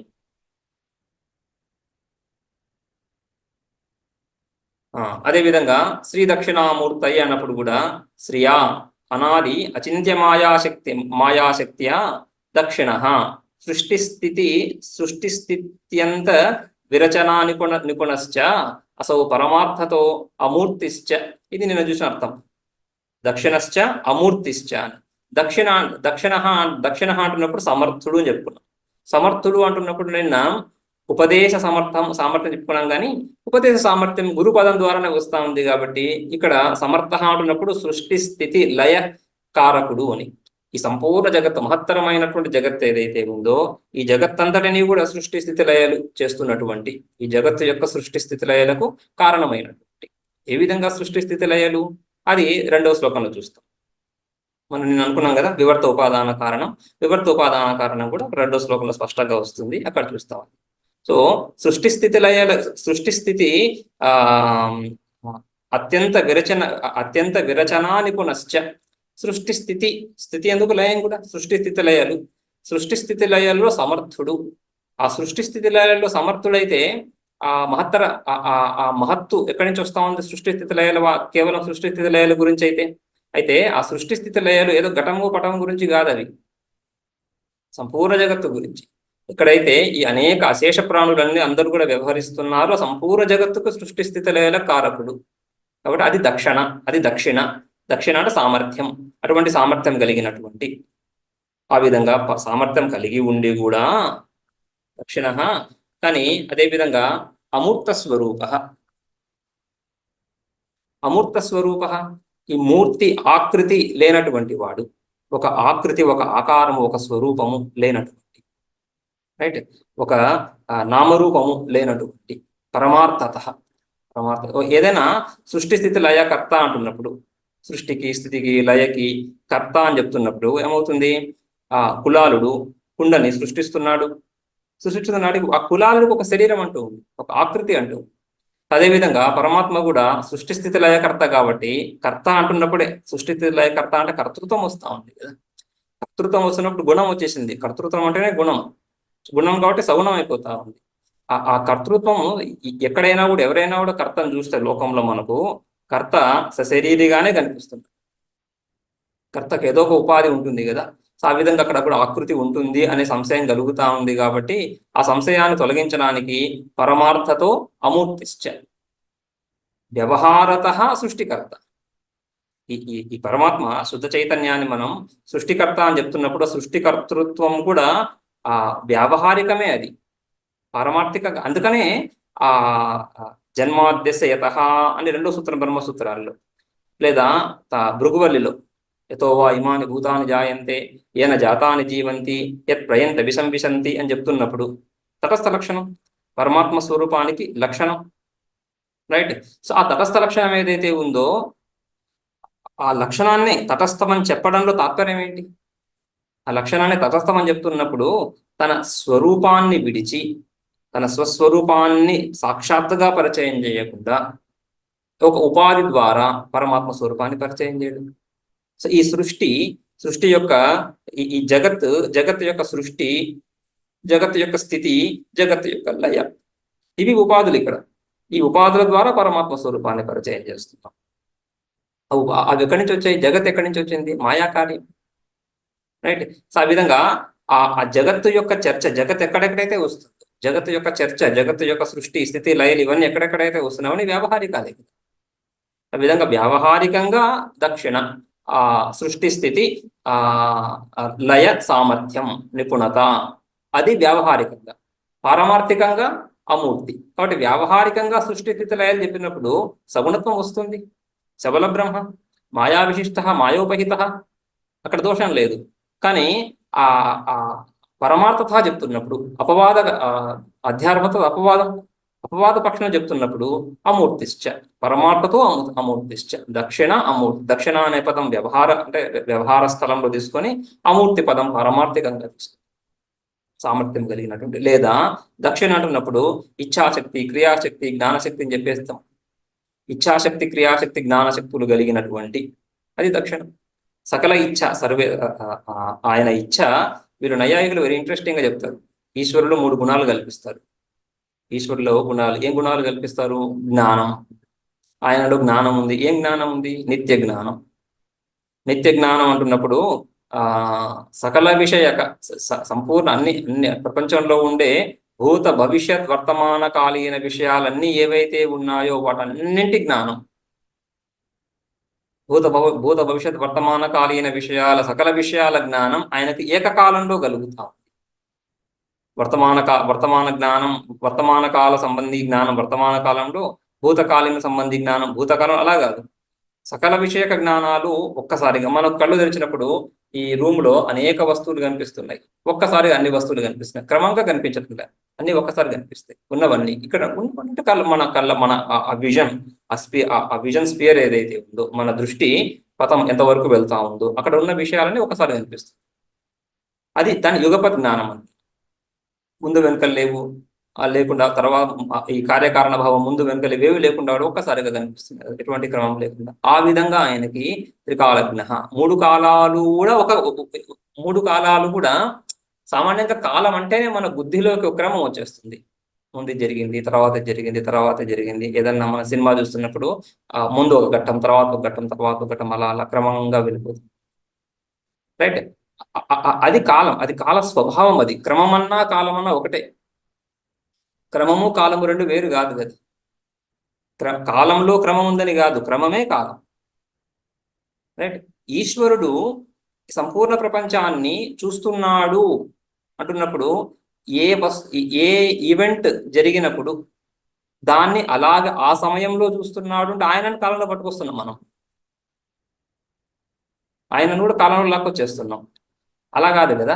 ఆయన కాలాతీతుడు అంటున్నప్పుడు ఈ కాలంలో వర్తమానము, భూతము, భవిష్యత్తు అనే క్రమం ఏదైతే ఉందో అది కాలంలో బద్ధమైనటువంటి వాడికి, కాలం చేత బంధింపబడ్డటువంటి వాడికి, అంటే కాలంలో చిక్కుకున్నటువంటి వాడికి వర్తమాన, భూత, భవిష్యత్ కాలాలు తెలుస్తున్నాయి. కానీ ఏ విధంగా ఆదిత్యుడికి ఉదయాస్తమయాలు లేవు. ఉదయాస్తమయాలు ఎవరికి కనిపిస్తున్నాయి? ఆదిత్యుడి నుంచి దూరంగా ఉన్న మనకు కనిపిస్తే ఉదయాస్తం, ఆదిత్యుడికి లేవు. అదేవిధంగా పరమాత్మ కాలమును అతిక్రమించి ఉన్నాడు, కాలాతీతుడు ఆయన. కాబట్టి ఆయనకి ఈ సకల విషయాలు ఏకకాలంలో కలుగుతున్నాయి. అది నిత్య జ్ఞానం వాళ్ళు చెప్పేది. ఇంట్రెస్టింగ్ గా ఉంటుంది, చాలా ఇంట్రెస్టింగ్ గా. అన్ని విషయాలు ఒక్కసారిగా తెలుస్తున్నాయి, నిత్య జ్ఞానం. అయితే ఆ జ్ఞానము తన స్వభావము అని చెప్పి సరిపోయింది. అది ఈశ్వరుడు యొక్క స్వభావము అని చెప్పింది. అలా స్వభావం అని చెప్పకుండా దాన్ని గుణంగా చెప్తారు వాళ్ళు. ఈ ఆత్మ యొక్క విశేష గుణం ఇది. అదేవిధంగా ఇంకొక గుణం కూడా కల్పిస్తారు, ఇచ్ఛ. ఈశ్వరుడి యొక్క ఇచ్ఛ ఎలాంటి ఇచ్ఛ? నిత్యము. నిత్యం అంటే ఏంటి? ఈ విధంగా మనకు ఒక కోరిక కలిగింది, అది తీరింది, తీరలేదు, వాటెవర్, తర్వాత ఇంకొక కోరిక కలిగింది, తర్వాత ఇంకొక కోరిక కలిగింది, అలా కాకుండా ఈ సకలేచ్ఛలు ఆయనకు నిత్యమైన ఇచ్ఛ. జీవుడికి ఈ విధంగా అనిత్య ఇచ్ఛ ఉంటుంది, ఒక వస్తువు తర్వాత ఇంకొక వస్తువు. ఆయన అలా కాకుండా సృష్టి స్థితి లయాలకు సంబంధించినటువంటి ఇచ్ఛ ఏకకాలంలో చెప్పడానికి లేదు, యుగపత్ అంతే, క్రమం లేదు అనేసి. అదేవిధంగా నిత్య కృతి, ఆయన కృతి అంటే ఆ కృతి ఏంటి? కృతి అనేది క్రియాశక్తి. జ్ఞానశక్తి చెప్పుకున్నాం, ఇచ్ఛాశక్తి, తర్వాత కృతి అనేది క్రియాశక్తి. ఆ క్రియాశక్తి కూడా ఆయనది నిత్యము. లోకంలో ఎక్కడైనా నిత్య క్రియాశక్తి కనిపిస్తా ఉందా? కులాలుడు ఒక కుండ చేస్తున్నాడు, లేదా 10 కుండలు చేస్తాడు, లేదా 100 కుండలు చేస్తాడు. అది కూడా క్రమంగా చేస్తాడు. ఆ తర్వాత అలసిపోతాడు, పండుకుంటాడు, మళ్ళీ నెక్స్ట్ రోజు మళ్ళీ చింగేది వేరే పని చేసుకుంటాడు. వేరే పని చేసుకుని మళ్ళీ వచ్చి మళ్ళీ కుండలు చేయడం మొదలు పెడతాడు. వేరే పనులు కూడా ఉంటున్నాయి. సో వాడి క్రియాశక్తి ఎలా ఉంది? ఉత్పన్నం అవుతుంది, నష్టం అవుతుంది, ఉత్పన్నం అవుతుంది, నష్టం అవుతుంది. రైట్. ఈశ్వరుడి క్రియాశక్తి అలా కాదు, నిత్యము. నిత్యం అంటే మళ్ళీ అక్కడ కూడా క్రమం లేదు. అంటే అందుకని సృష్టిని ఆయన ఒక బిట్ బై బిట్, ఒక ముక్క తర్వాత ఇంకొక ముక్క, తర్వాత ఇంకొక ముక్క, అలా అలా అలా అలా చేసుకుంటూ వెళ్ళిపోతున్నాడు. 5 రోజులు పెట్టింది, 6 రోజులు పెట్టింది, సెలవు తీసుకున్నాడు, అలా కాదు కదా. అక్కడ నిత్యత్వం ఉంది, అక్కడ క్రమం లేదు. నిత్యం అంటేనే క్రమం లేదు. ఇక క్రమం లేనటువంటి, అమితమైనటువంటి, అపరిచ్ఛిన్నమైనటువంటి, అమేయమైనటువంటి శక్తి స్వరూపము అని. సో ఇచ్ఛాశక్తి, జ్ఞానశక్తి, క్రియాశక్తి. వాళ్ళు ఆ విధంగా గుణి, కర్మ, క్రియావాన్ అనే సంబంధంతో పరిచయం చేశారు అక్కడ. వేదాంతంలో మనం ఆ సంబంధాన్ని అంగీకరించకుండా, గుణి సంబంధాన్ని అంగీకరించకుండా జ్ఞానస్వరూపము, ఆయనే ఇచ్ఛాస్వరూపము, ఆయనే క్రియాస్వరూపము, క్రియా సామర్థ్యం, జ్ఞాన, ఇచ్ఛా, క్రియా సామర్థ్యాలు కలిగినటువంటి వాడు దక్షిణ. ఇచ్ఛాశక్తి, క్రియాశక్తి, జ్ఞానశక్తి, అది దక్షిణ. అయితే ఇచ్ఛాశక్తి, క్రియాశక్తి, జ్ఞానశక్తి ఉన్నప్పటికీ లోకంలో వలె మూర్తి ఆకారం ఉందా అంటే అమూర్త. దక్షిణాచ అమూర్త, దక్షిణశ్చ అమూర్తశ్చ. దక్షిణ అంటే సామర్థ్యం, ఇచ్ఛాశక్తి, క్రియాశక్తి, జ్ఞానశక్తి. కానీ లోకంలో కూడా కనిపిస్తున్నాయి ఇవి. జీవులలో కూడా ఇచ్ఛాశక్తి కనిపిస్తుంది, జ్ఞానశక్తి కనిపిస్తుంది, క్రియాశక్తి కనిపిస్తుంది, కానీ పరిచ్ఛిన్నంగా కనిపిస్తుంది, అక్కడ అపరిచ్ఛిన్నంగా ఉంది.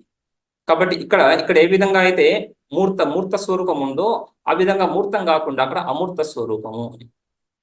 దక్షిణశ్చ అమూర్తశ్చ అని. అటువంటి దక్షిణామూర్తి శ్రీ గురుమూర్తయే దక్షిణామూర్తి. రెండు రకాల అన్వయం చూసాం. దక్షిణామూర్తి అంటే దక్షిణ అంటున్నప్పుడు సృష్టి స్థితి లయల సామర్థ్యం అని, లేదా లేదా ఇచ్ఛాక్రియ జ్ఞానశక్తి అని, లేదా దక్షిణ దిక్ అభిముఖ దేవత, దక్షిణ దిక్ అభిముఖ మూర్తి స్వరూపము అని. అక్కడ మూర్తి స్వరూపం దక్షిణ దిక్ అభిముఖం అంటే ఇంకా దక్షిణ దిశను ఒక దిశను తీసుకొస్తున్నప్పుడు మూర్తి ఉండాలి కదా, కాబట్టి మూర్తినే తీసుకుంటాం. అందుకని గురుమూర్తి, దక్షిణామూర్తి, ప్రత్యేగాత్మ, ఈ మూడు ఒకటే అని చెప్తాం. లేదా అమూర్తిని కూడా తీసుకొని కూడా ఈ విధంగా వ్యాఖ్యానం చెప్పుకోవచ్చు. ఆ తర్వాత అతనికి నమస్కారము. ఇదం నమ. నమ అంటే పృథ్వీభావ. పృథ్వీభావం అంటున్నప్పుడు సామాన్యంగా నమస్కార క్రియలు నమస్కారం చేసేటువంటి వాడు కర్త, నమస్కర్త. ఆ తర్వాత నమస్కారానికి విషయము, నమస్కారాన్ని స్వీకరించేటువంటి సంప్రదాన కారకము, నమస్కారాన్ని గ్రహించేటువంటి స్వరూపము. ఇదం నమ. నమ అంటే పృథ్వీభావ. పృథ్వీభావ అంటున్నప్పుడు నమస్కారం యొక్క కర్త, ఆ తర్వాత నమస్కారాన్ని స్వీకరించేటువంటి తత్వము, నమస్కారాన్ని గ్రహించే తత్వము, స్వీకరించే తత్వం. ఆ సంప్రదాన కారకం, కర్తృకారకం, సంప్రదాన కారకం, ఈ రెండు ఉంటాయి. ఎక్కడైనా కూడా క్రియ ఉన్నప్పుడు కారకాలు వస్తాయి. నమస్కారం ఒక క్రియ, పృథ్వీభావ క్రియ. భావనైనా కూడా పృథ్వీభావాన్ని ఒక క్రియ, ఫిజికల్ యాక్షన్గా కాకుండా భావనగా తీసుకున్నప్పుడు మానస క్రియ. అక్కడ కూడా క్రియ కాబట్టి కర్త, కర్మ ఇత్యాది కారకాలను వస్తుంది. సో ఇక్కడ సంప్రదాన కారకం ఈ నమస్కారం అనే క్రియకి సంప్రదాన కారకము, కర్త రెండు కావాలి. రైట్. సో ఈ కారక విభాగాలు వస్తే మరి ద్వైతం వస్తూ ఉంది. అందుకని ఇక్కడ నమః అంటే పృథ్వీభావ అంటే పృథ్వీభావశ్చ స్వాత్మన పరమేశ్వరే ఏకత్వేన సమర్పణం. అభేద బుద్ధితో భావన చేయడం ఏదైతే ఉందో ఈ రెండు రకాలుగా చెప్పుకోవచ్చు. భేదాన్ని కూడా చెప్పచ్చు. అయితే ఇక్కడ అభేదం ముఖ్యంగా యహ సాక్షాత్కృతే తస్మై శ్రీ గురుమూర్తయే దక్షిణామూర్తయే నమః అంటున్నాం కాబట్టి అభేదాన్వయం చెప్పుకోవాలి. అభేదాన్వయం ఆ విధంగా అభేదైన అంటే స్వాత్మన పరమేశ్వరే ఏకత్వేన సమర్పణం. ఏకత్వేన సమర్పణం అంటే ఏకత్వ రూప అభావనం, ఏకత్వరూప భావనం, జీవ ఈశ్వర ఐక్య భావనం. ఆ భావనయే అనన్య భక్తి అని చెప్పుకుంటాం కదా. నా అన్య ఇది అనన్య. ఈశ్వరాత్ అహం నా అన్య. ఆ ఈశ్వరుడి కంటే నేను భిన్నము కాను, వేరుగా నేను లేను అని సంపూర్ణంగా సరెండర్ ఏదైతే ఉందో, సంపూర్ణంగా ప్రపత్తి, సంపూర్ణంగా శరణు పొందడం అంటే అహంకారాన్ని సైతం సంపూర్ణంగా వాడు తన ఒక ఇండివిజువాలిటీ ఏదైతే అంటున్నాడో, వేరుతనం ఏదైతే అంటున్నాడో దాన్ని సంపూర్ణంగా త్యజించడం అనే ఒక అర్థం వస్తుంది. లేదా భేదంతో కూడా చెప్పుకోవచ్చు. ఏ విధంగా అయితే ఈ దక్షిణామూర్తి స్తోత్రము ఉపదేశము ఎవరికి? ఆ 9 ప్రశ్నలు ముందు చూసాం మనం. ఆ 9 ప్రశ్నలు కలిగినటువంటి ఆ శిష్యుడికి ఉపదేశం. ఆ ఉపదేశం చేస్తున్నప్పుడు ఉపదేశంలో ఆ ఉపదేశం చేసేవాడు ఉపదేష్ట, ఆ తర్వాత ఉపదేశాన్ని పొందుతున్నటువంటి వాడు, భేదం వస్తా ఉంది. కాబట్టి ఆ విధంగా భేదం కాబట్టి నమస్కారం, మనము ఆ దక్షిణామూర్తికి నమస్కారం చేస్తాము అని కూడా చెప్పుకోవచ్చు. సో అది మొదటి శ్లోకం. ఈ మొదటి శ్లోకానికి ఒకసారి మనం అన్వయం చూసామంటే యహ అనే పదం తీసుకొని మూడో శ్లోకానికి, మూడో పదానికి, నాలుగో పదానికి చక్కగా అన్వయం జరుగుతుంది. యహ ప్రబోధ సమయే స్వాత్మానం అద్వయం ఏవ సాక్షాత్కృతే తస్మై శ్రీ గురుమూర్తయే శ్రీ దక్షిణామూర్తయే ఇదం నమః. యహ సాక్షాత్కృతే అని చెప్తున్నప్పుడు ప్రబోధ సమయే సాక్షాత్కృతే అంటున్నారు కదా, దానికి అన్వయం పై శ్లోకం, పై 2 పాదాలు. ఈ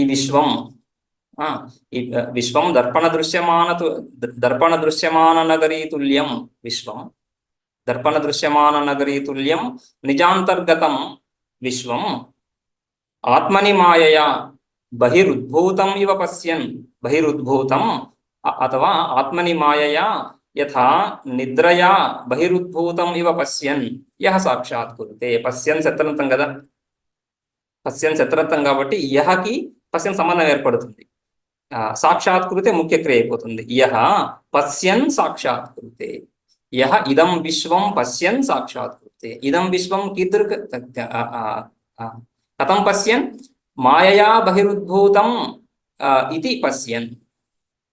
ఈ విశ్వము దర్పణ దృశ్యమాన నగరీ తుల్యం. ఈ విశ్వమంతా కూడా కనిపిస్తా ఉంది. దర్పణంలో ఏ విధంగా అయితే వస్తువులు కనిపిస్తున్నాయో ఆ విధంగా కనిపిస్తుందే గాని వాస్తవంగా లేదు. ఎందుకంటే దర్పణంలో కూడా వాస్తవంగా వస్తువులు లేవు, అక్కడ లేకుండానే కనిపిస్తా ఉంది. కనిపించడానికి ఉండడానికి సంబంధం లేదు. కనిపించే ప్రతి వస్తువు ఉండే తీరాలి అని వ్యాప్తి లేదు. ఏ వస్తువు అయితే ఎక్కడ కనిపిస్తుందో అక్కడ ఉండే తీరాలి అనే వ్యాప్తి లేదు. భ్రాంతి విషయాలు అనేకం జాగ్రత్త అవస్థలోనే మనకు ఉదాహరణలుగా దొరుకుతాయి. రజ్జు సర్ప ఇత్యాదులు. కనిపించే వస్తువు కనిపించినట్లుగానే కనిపించే స్థలంలో ఉండాలనేటువంటి నియమం లేదు. నియమం లేదు అంటున్నప్పుడు కొన్ని చోట్ల ఉండని, కొన్ని చోట్ల ఉండడం, కొన్ని చోట్ల లేకపోవడం. అయితే కొన్ని చోట్ల ఉండని, కొన్ని చోట్ల లేకపోవని చెప్పడానికి కుదరదు. రైట్? అది అది అది యుక్తి కదా, న్యాయం కదా. సో ఎప్పుడైతే మనము ఈ కనిపించడము ఉండడము అనే దానికి సంబంధము లేదు అని నిరూపిస్తున్నాము ఈ దృష్టాంతాల ద్వారా, రజ్జు సర్పము ఇత్యాది దృష్టాంతాలను తీసుకొని మన బుద్ధిలో మనమే నిరూపించుకుంటున్నాము. ఈ కనిపించడానికి ఉండడానికి వస్తువు కనిపిస్తుంది, వస్తువు ఉంది, ఈ రెండింటికి సంబంధం లేదు. కనిపిస్తుంది కాబట్టి దృశ్యత్వ హేతు ద్వారా జగదస్తి అని చెప్పలేవు, ఎందుకంటే ఈ దృష్టాంతాలకి విరుద్ధంగా వెళ్తున్నాయి. ఇప్పుడు అద్వైతకు అక్కడితో సమాధానం అయిపోయింది. కనిపిస్తుంది కాబట్టి ఉంది అనేది లేదు, ఉంది అనేది నిరూపించలేవు. ద్వైతి ఇప్పుడు సమస్య వస్తుంది. ద్వైతి కనిపిస్తున్నటువంటి జగత్తుని ఉంది అని నిరూపించదలుచుకుంటాడు. కనిపిస్తున్న జగత్తు ఉంది అని నిరూపించదలుచుకుంటున్నాడు. నువ్వు కనిపిస్తున్న జగత్తు ఉంది అని నిరూపించదలుచుకుంటే ఎక్కడెక్కడైతే వస్తువు కనిపిస్తుందో అక్కడంతా ఉంది అని నువ్వు నిరూపించాల్సి ఉంటుంది. ఆ వ్యాప్తి తీసుకురావాల్సి ఉంటుంది. ఏ వస్తువు ఎక్కడ కనిపిస్తుందో అక్కడ ఖచ్చితంగా ఉంది అని నువ్వు నిరూపించాలనుకుంటున్నావు. దానికి వ్యభిచారం చూపిస్తున్నావు ఈ రజ్జు సర్ప ఇత్యాది దృష్టాంతాలు. ఆ విధంగా విశ్వము దర్పణ దృశ్యమాన నగరీ తుల్యం అని కనిపిస్తుంది కానీ అది వాస్తవంగా అక్కడ లేదు అని తెలుసుకుంటూ పశ్యన్. విశ్వం దర్పణ దృశ్యమాన నగరీ తుల్యం. మళ్ళీ అది లేదు కదా, దర్పణంలో లేకుండా కనిపిస్తుంది. మళ్ళీ ఎక్కడ ఉంది అది? ఈ కార్యరూప జగత్తులో అయితే లేదు, అక్కడే ఉన్న చోట అయితే లేదు. మరి ఎక్కడ ఉంది? దానికి ఏదో కారణంగా చూపించాలి కదా. అంటే నిజాంతర్గతం, ఆత్మస్వరూపంలో ఉంది. నిజాంతర్గతం విశ్వం. అయితే మళ్ళీ బయట ఎలా కనిపిస్తా ఉంది? మాయయా బహిరుద్భూతం ఇవ అని అటువంటి విశ్వాన్ని మాయయా బహిరుద్భూతం బహిరివ ఉద్భూతం విశ్వం పశ్యన్ యహ ప్రబోధ సమయే సాక్షాత్. దాన్ని చూస్తూ ఈ విధంగా తన స్వరూపాన్ని తెలుసుకుంటున్నటువంటి యహ సాక్షాత్కృతే తస్మై శ్రీ గురుమూర్తయే శ్రీ దక్షిణామూర్తయే ఇదం నమః అన్వయం. రెండవ శ్లోకం చూద్దాం. ఈ రెండో శ్లోకానికి వెళ్లే ముందు ఇక్కడ కూడా మానసోల్లాసం టచ్ చేసినామంటే కొంచెం పరిచయం, అంటే మొదటి శ్లోకానికి రెండవ శ్లోకానికి సంబంధం ఏంటి? ఈ విధంగా పూర్వపక్షం ఒకటి, ఇక్కడ పూర్వపక్షానికి ఒక అవకాశం ఉంది. ఇక్కడ ఏ పూర్వపక్షం? ఇక్కడ యహ సాక్షాత్కృతే తస్మై శ్రీ గురుమూర్తయే దక్షిణామూర్తయే ఇదం నమః అని చెప్పుకున్నాం కదా. ఆ విధంగా ఈ సాక్షాత్కారానికి కారణం జగత్ మిథ్య అని చెప్తున్నాం. ఆ జగత్ మిథ్య అని ఎక్కడ చెప్తున్నాం? మొదటి రెండు పాదాల్లో. విశ్వం ఈ విధంగా నిజాంతర్గతం విశ్వం మాయయా బహిరేవ ఉద్భూతం అని. ఆ నిజాంతర్గతం అంటున్నప్పుడు ఆత్మస్వరూపంలో ఉన్నటువంటి జగత్తు. సో ఆత్మస్వరూపానికి జగత్తుకి ఏంటి సంబంధం? జగత్ అనేది కార్యంగా తెలుస్తా ఉంది. ఎందుకని? జగత్తులో ఉండే ప్రతి అంశము కార్యంగా తెలుస్తాం. ఘటము కార్యము, పటము కార్యం, అన్ని కార్యాలే. వృక్షం కూడా కార్యమే. మన ముందే అది మొలకెత్తి పెద్దదవుతా ఉంది. రైట్? ఆ విత్తనంలో నుంచి మొలకెత్తడం మనం చూస్తున్నాం. సో ప్రతి విషయము ఇక్కడ కార్యంగా తెలుస్తా ఉంది. అన్ని వికారిగా స్పష్టంగా తెలుస్తుంది. ఈ పర్వతాలు, హిమాలయాలు పుట్టినప్పుడు మనం చూసామా? లేదు. కానీ వికారిగా తెలుస్తున్నాయి. భావ వికారాలు అస్తి, జాయతే, వర్ధతే, విపరిణమతే, అపక్షీయతే, వినశ్యతి. ఈ 6 వికారాల్లో ఈ వర్ధతే, విపరిణమతే, అపక్షీయతే ఇవన్నీ అందరం చూస్తున్నాం. అస్తి చూస్తున్నాం, జాయతే, వినశ్యతి కొన్నిటి చూస్తాం, కొన్నిటి చూడకపోవచ్చు. కానీ మిగిలినవన్నీ కూడా అన్ని విషయాలకు మనకు తెలుస్తూనే ఉన్నాయి. ఇవన్నీ వికారి అని తెలుస్తూ ఉంది. కాబట్టి కార్యాలు. అదే విధంగా జగత్తు కూడా, ఈ జగత్ అంటే వీటి సమూహమే జగత్తు కాబట్టి అది కూడా వికారి అని తెలుస్తాం. కాబట్టి కార్యం కదా, దానికి కారణం ఏమిటి అని ప్రశ్న వస్తాం. ఈ కార్యకారణ భావం ఈ జగత్తు యొక్క కారణాన్ని నిర్ధారించాలి. మీరేమో నిజాంతర్గతం అన్నారు. నిజాంతర్గతం అంటున్నప్పుడు ఆత్మస్వరూపంలో ఉన్నటువంటి అని చెప్తున్నారు.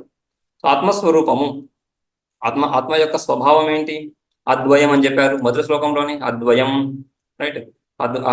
సాక్షాత్కృతనే చెప్పుకున్నాం కదా. స్వాత్మానమేవ అద్వయం అని అద్వయ స్వరూపం అంటున్నారు. అద్వయ స్వరూపం అంటున్నప్పుడు సజాతీయ విజాతీయ స్వగత భేదాలు లేవు. కేవల తత్వం, కేవలం ఏకల అన్న కేవల అన్న ఒకటే. ఒకే తత్వం ఉంది. ఆ ఒకే తత్వం, అది కూడా నిర్వికారి కూటస్థ చైతన్యం అని చెప్తున్నాము, రైట్. కేవల జ్ఞానస్వరూపము. అటువంటి ఆత్మ చైతన్యము ఈ జగత్తుకి కారణం ఎలా అవుతుంది?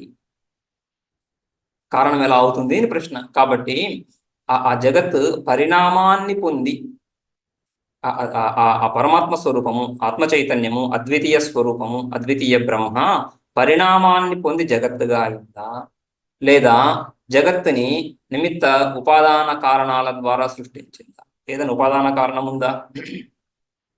ఏదైనా ఉపాదాన కారణంతో ఆయన కష్టపడ్డా? వీళ్ళు గ్రీకులు చెప్తుంటారు కదా, ఆ దేవుడు మట్టినో దేనో తీసుకొని ఆ విధంగా దాని బొమ్మలను చేసి తర్వాత ప్రాణం పోశాడు. ఆ మట్టి ఎక్కడి నుంచి వచ్చింది? ఆ విధంగా ఉపాదాన కారణం ఏదైనా వాడారా? ఏదైనా ఉపాదాన కారణం ఉందా? ఉపాదాన కారణం ఉండే అవకాశం లేదు. అద్వయం అంటున్నారు. అద్వయం అంటున్నారు కాబట్టి ఉపాదాన కారణంతో చేశాడని చెప్పడం కుదరదు. అప్పుడు ఇంకా మిగిలిన అవకాశం ఏముంది? పాలు ఏ విధంగా పెరుగు అవుతాయో, పాలు పెరుగుగా మారుతున్నాయి. ఆ విధంగా ఆ బ్రహ్మ, అద్వయ బ్రహ్మ జగత్తుగా మారాడు అని చెప్తారా? అలా కూడా కుదరదు. జగత్తుగా మారాడు అని చెప్పినప్పుడు పరిణామం అంటే వికారిత్వం వస్తూ ఉంది. వికారి అంటే వినాశి, వ్యాప్తి రెడీగా ఉంది. యోయో వికారి సస వినాశి. లోకంలో ఏదైతే వికారిగా తెలుస్తా ఉందో అవన్నీ కూడా వినాశనాన్ని పొందుతాయి. ఏ వస్తువులు వికారాన్ని పొందుతున్నాయో, ఆ బట్టలు కొత్త వస్త్రం కొని ఏమాత్రం వాడకుండా అలానే కొన్ని సంవత్సరాలు పెడితే ఆ తర్వాత ఏమవుతా ఉంటుంది? నష్టమైపోతా ఉంది. స్వాభావికంగా దాన్ని ఏం మనం కదిలించకపోయినా కూడా నష్టమైపోతా ఉంది. దాని క్వాలిటీ బట్టి ఎక్కువ కాలం ఉండొచ్చేమో కానీ బట్ ఏదో రోజు నష్టం అవుతా ఉంది. సో ఆ విధంగా ప్రతి వస్తువు కూడా వికారి అయిన వస్తువు ప్రతిదీ వినాశి అని తెలుస్తూ ఉంది. కాబట్టి ఈ బ్రహ్మ చైతన్యమే జగత్తుగా పరిణమించింటే, పరిణామాన్ని పొంది ఉంటే వికారి అవుతుంది. కాబట్టి ఈ సిద్ధాంతంలో శృతి ప్రతిపాదిత ఆ చైతన్య స్వరూపం ఏదైతే ఉందో, లేదా వేదాంత ప్రతిపాదిత చైతన్య స్వరూపం ఏదైతే ఉందో అది జగత్ కారణంగా కనిపించటం లేదు. జగత్ కారణం ఎలా అవుతుంది అని ఒక సంశయం, రైట్. ఆ సంశయానికి సమాధానంగా ఈ శ్లోకం, 2వ శ్లోకం. బీజస్యాంతరివాంకురు అంటూ జగత్ ఏ విధంగా ఉత్పన్నమైంది? ఆత్మస్వరూపం నుంచి. సో ఆత్మస్వరూపము నిర్వికల్ప స్వరూపము, ఎటువంటి ఉపాధి లేనటువంటి, ఎటువంటి వికల్పాలు భేదాలు లేనటువంటి స్వరూపము. అటువంటి స్వరూపంలో నిర్వికల్ప స్వరూపం నుండి ఈ జగత్ సవికల్ప స్వరూపం, అది వికల్పాలతో కూడి ఉండే స్వరూపము, భిన్నమైనటువంటిది. సో అభిన్నమైనటువంటి ఆ చైతన్యము నుంచి భిన్నమైనటువంటి జగత్తు ఎలా అవుతుంది అని ప్రశ్న. ఆ ప్రశ్నకు సమాధానం ఇక్కడ. అందుకని ఇక్కడ ఈ 2వ శ్లోకంలో కార్యకారణ భావాన్ని విచారించడం జరుగుతుంది, రైట్. సో పూర్వపక్షమే ఆ విధంగా వస్తా ఉంది కదా. పూర్వపక్షమే ఆత్మ నుండి ఈ జగత్తు ఉత్పన్నం అవ్వదు అని పూర్వపక్షం. నిర్వికార స్వరూపము నుంచి, అంతేకాకుండా విలక్షణము ఆత్మ చైతన్య స్వరూపము, జగత్తు జడంగా తెలుస్తూ ఉంది. చైతన్యం నుంచి జడం ఎలా వస్తుంది? ఎక్కడైనా కూడా కారణం నుంచి కార్యం వస్తున్నప్పుడు సదృశ గుణాలు కనిపించాలి. కారణంలో ఉండే గుణాలే కార్యంలో కనిపిస్తూ ఉంటాయి. కారణం చైతన్యం అయితే కార్యం జడం ఎలా అవుతుంది? ఇవన్నీ ఈ శంకలన్నీ ఉంటాయి. కాబట్టి వాటికి సమాధానం చెప్పడానికి మొదటి శ్లోకాన్ని ఇక్కడ కూడా త్వంపద విచారంగా చెప్తాం మొదటి శ్లోకంలో. ఎందుకంటే యహ సాక్షాత్ కురుతే ప్రబోధ సమయే చెప్తున్నాం కదా, ప్రబోధ సమయే. ఆ తర్వాత యహ విశ్వం బహిరివ ఉద్భూతం పశ్యన్. ఎవరు చూస్తున్నారు ఆ విశ్వాన్ని? లోపల ఉన్న విశ్వాన్ని బయట ఎవరు చూస్తున్నారు? జీవుడే చూస్తున్నటువంటిది. అటువంటి చూసేటువంటి జీవుడు వాచ్యార్థము. ఆ తర్వాత సాక్షాత్కారం కలుగుతున్నప్పుడు ఏ విధంగా సాక్షాత్కరించుకుంటున్నాడు తన స్వరూపాన్ని? స్వాత్మానం అద్వయం. అద్వయం అనేది స్వాత్మానంకి విశేషణం. అద్వయం స్వాత్మానం పశ్యన్, అద్వయం స్వాత్మానం సాక్షాత్కృతే, సాక్షాత్కరించుకుంటున్నాడు లక్ష్యార్థం. ఆ విధంగా త్వంపద విచారం. మొదటి శ్లోకం అంతా కూడా త్వంపద విచారం. 2వ శ్లోకంలో కార్యకారణ భావం వస్తూ ఉంది. కార్యకారణ భావం ఎవరికి? చైతన్య స్వరూపానికి, జగత్తుకి. అంటే తటస్థ లక్షణం ద్వారా పరమాత్మ యొక్క పరిచయం. త్వంపద విచారం. సో రెండవ శ్లోకం ఇక్కడ త్వంపద విచారం. త్వంపద విచారము జగత్కర్తృత్వం ద్వారా యతో వాయుమాని భూతాని జాయంతే. అయితే సామాన్యంగా యతో వాయుమాని భూతాని జాయంతే అని చెప్తున్నప్పుడు అక్కడ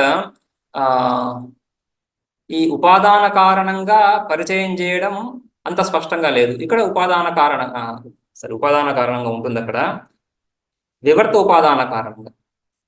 ఉపాదాన కారణంగా పరిచయం ఇక్కడ స్పష్టంగా జరుగుతుంది. ఈ శ్లోకంలో ఉపాదాన కారణం ఎలాగో చెప్తాం. కారణాలు రెండు రకాలుగా, నిమిత్త కారణం అని ఉపాదాన. ఈశ్వరుడు ఈ జగత్తుకి నిమిత్త కారణం అంటే ఇంటెలిజెంట్ కాదు, ఆయన ద్వారా ఈ జగత్తు ఆవిర్భవిస్తాం. అదేవిధంగా ఆయన ఉపాదాన కారణం, ఆయనే మెటీరియల్ కాదు, ఆయనే ఈ జగత్తుగా ప్రకాశిస్తున్నాడు, ఆయనే జగత్తు అయ్యాడు. లూజ్గా వర్డ్ చెప్పుకోవచ్చు మనం. ఆయనే జగత్తు అయ్యాడు అంటే మారాడు అని కాదు, కనిపిస్తున్నాడు. రైట్. సో ఆ విధంగా ఉపాదాన కారణం కూడా పరమాత్మ. జగత్తుకి బ్రహ్మ ఉపాదాన కారణము, నిమిత్త కారణము, కానీ మార్పు లేనటువంటి ఉపాదాన కారణం అంటేనే సాంఖ్యులు ముందుకు వచ్చేస్తారు. ఉపాదాన కారణం అంటే సాంఖ్యులు ముందుకు వచ్చి మార్పు కలిగినటువంటి పరిణామి ఉపాదాన కారణమే వాళ్ళు ప్రతిపాదిస్తున్నారు. అలా కాకుండా పరిణామి ఉపాదాన కారణం కాకుండా వివర్త ఉపాదాన కారణం ఇక్కడ చెప్తున్నాం. రైట్. అది ఈ రెండో శ్లోకంలో వస్తుంది. ముందు పూర్వపక్షాన్ని నిరాకరిస్తూ, కాబట్టి పూర్వపక్షం ఏమంటున్నారు, ఈ నిర్వికారాత్మ స్వరూపం నుంచి సవికార జగత్ ఎలా వచ్చింది అనే ఆక్షేపం ఒకటి. రెండవది వాళ్ళ సిద్ధాంతాన్ని ప్రతిపాదించడం. కాబట్టి నిర్వికార స్వరూపం నుంచి సవికార స్వరూపం, వికారం కుదరదు, కాబట్టి ఈ విధంగా అంగీకరించాలి. ఏ విధంగా అంగీకరించాలి? ఆరంభవాదాన్ని అంగీకరించాల్సి వస్తుంది. పరమాణువుల నుండి జగత్తు ఏర్పడింది అని అంగీకరించాల్సి వస్తుంది, లేదా ప్రధానం నుంచి జగత్తు ఏర్పడింది అని అంగీకరించాల్సి వస్తుంది అని పూర్వపక్షం. ఆ పూర్వపక్షాన్ని నిరాకరించడానికి ఇక్కడ సిద్ధాంత పక్షం వివర్త ఉపాదాన కారణాన్ని ఇక్కడ ప్రతిపాదిస్తారు. శ్లోకం చూద్దాం.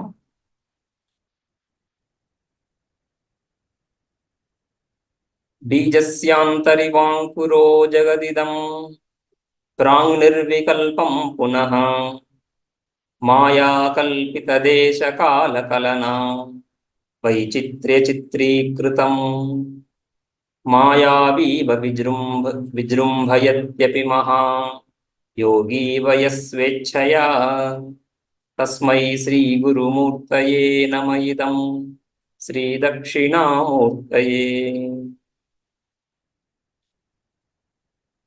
ఇదం జగత్ అన్వయం చూద్దాము. బేసిక్గా ఇదం జగత్, ఈ జగత్ ఏదైతే ఉందో ప్రాకే ప్రాంగ్ అయిపోతుంది. ప్రాంగ్ అంటే ప్రాక్ అంటే ముందు అంటే ఉత్పత్తి ముందు. సదేవ సౌమ్య ఇదమగ్రాసి చాంద్రగను చూస్తాం కదా, అదే విధంగా ఇదం జగత్. ఇదం అంటే దృశ్యమానం, ఈ కనిపిస్తున్నటువంటి జగత్తు, మన చక్షురాది ఇంద్రియాలకు విషయం అవుతున్నటువంటి జగత్తు, మన ప్రత్యక్షాది ప్రమాణాలకు, ప్రత్యక్ష అనుమాన ఇత్యాది ప్రమాణాలకు విషయం అవుతున్నటువంటి జగత్తు సాక్షాత్తుగా తెలుస్తా ఉంది. ఇదం అంటున్నప్పుడు అనుమానం వరకు వెళ్లాల్సింది కూడా లేదు, ప్రత్యక్షంగా చెప్పచ్చు. ఇదం జగత్, ఈ జగత్ ఏదైతే ఉందో ప్రాక్ ముందు నిర్వికల్పం వికల్పనారహితంగానే ఉండింది. ఈ సమస్య అంతా కూడా వికల్పాలతోనే కదా. సవికల్పకంగా అంటే భేద స్వరూపంగా నానాత్మకంగా జగత్తు కనిపిస్తా ఉంది. ఈ జగత్తు ఏదైతే నానాత్మకంగా వ్యావహారికంగా వ్యవహార యోగ్యంగా ఏదైతే నీకు కనిపిస్తా ఉందో, ఉత్పత్తికి ముందు కూడా ఇలానే ఉందని అనుకుంటున్నావా? ఉత్పత్తికి ముందు కూడా ఇదే విధంగా భేదాలతో కూడి ఉందనుకుంటున్నావా? లేదు కదా. అక్కడ నిర్వికల్పంగానే ఉంది, నిర్వికల్పంగానే అంగీకరించాల్సి వస్తుంది. ఘటాన్ని ఏదైతే నువ్వు చూస్తున్నావో కార్యంగా, ఆ ఘటము ఉత్పత్తికి ముందు అలాగే ఉందనుకుంటావా? లేదు కదా. అది అంటే ఈ ఘటము అనే నామరూపాలు లేకుండానే ఉంటుంది. అందుకనే సృష్టి అంటున్నాం, ఘటం ఉత్పన్నమైందని. ఉత్పత్తికి ముందు ఉత్పత్తికి తర్వాత భేదం ఉండాలి కదా. ఉత్పత్తికి తర్వాత వికల్పం అయినప్పుడు ఉత్పత్తికి ముందు నిర్వికల్పంగా ఉంటుంది. సో ఎవరికైనా కూడా ఈ సమస్య వస్తుంది, నిర్వికల్పము నుంచి సవికల్పం ఎలా వచ్చింది అని. ఏ దార్శనికుడికైనా కూడా సమస్య సమానమే అని. సో ఇదం జగత్ ప్రాంగ్ ఉత్పత్తే పూర్వం నిర్వికల్పంగా ఉంది. దానికి దృష్టాంతం బీజస్యాంతర అంకుర ఇవ. బీజము లోపల అంకురము ఆ మొలక ఏదైతే మొలకెత్తిందో, ఆ మొలకలో ఆ వేర్లు, కాండము, ఈ ఆకులు తెలుస్తున్నాయి. 2 ఆకులు బయటికి వస్తున్నాయి కదా. సో ఆ విభాగం తెలుస్తా ఉంది. ముందు ఎలా ఉండింది? అది విత్తనంలో బీజం అంటేనే నిర్వికల్పం. బీజం అంటే కారణము, నిర్వికల్ప స్వరూపం. నిర్వికల్ప స్వరూపంలో ఉండింది అంకురం. ఈ భేదాలు ఈ మహా వటవృక్షం తర్వాత పెరుగుతా ఉంది, కానీ ఎక్కడి నుంచి వచ్చింది ఇదంతా కూడా? ఆ చిన్న బీజం నుంచి, ఆ వట బీజం నుంచి వస్తూ ఉంది. కాబట్టి ఈ విధంగా నిర్వికల్పంగా ముందు ఉండి సవికల్పంగా రావడం అనేది సకల కారణ సకల సర్వత్ర సకల కార్యాల్లో తెలుస్తూనే ఉంది. బీజస్య అంకుర ఇవ ఇదం జగత్ ప్రాంగ్ నిర్వికల్పం. మళ్ళీ ఎలా వచ్చింది? పునః మాయాకల్పిత దేశకాల కలన వైచిత్ర చిత్రీకృతం. ఆ తర్వాత వైచిత్ర చిత్రీకృతం, ఈ విధంగా విచిత్రంగా మలచబడింది. ఏ విధంగా?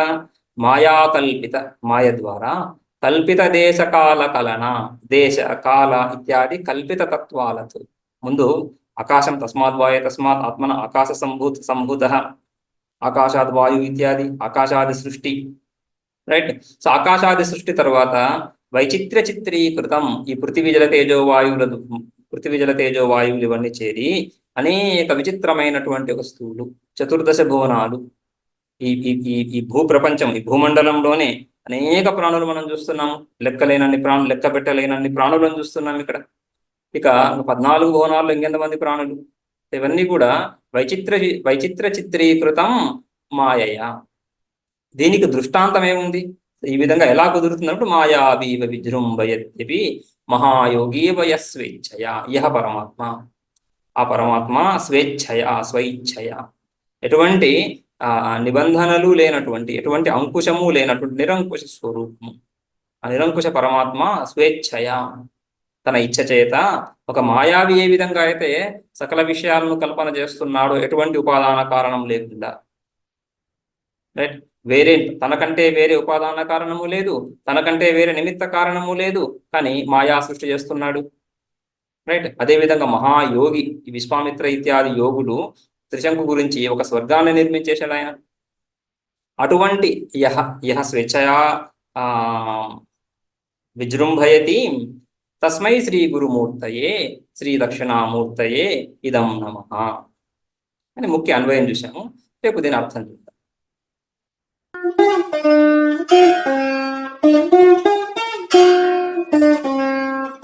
Thank you.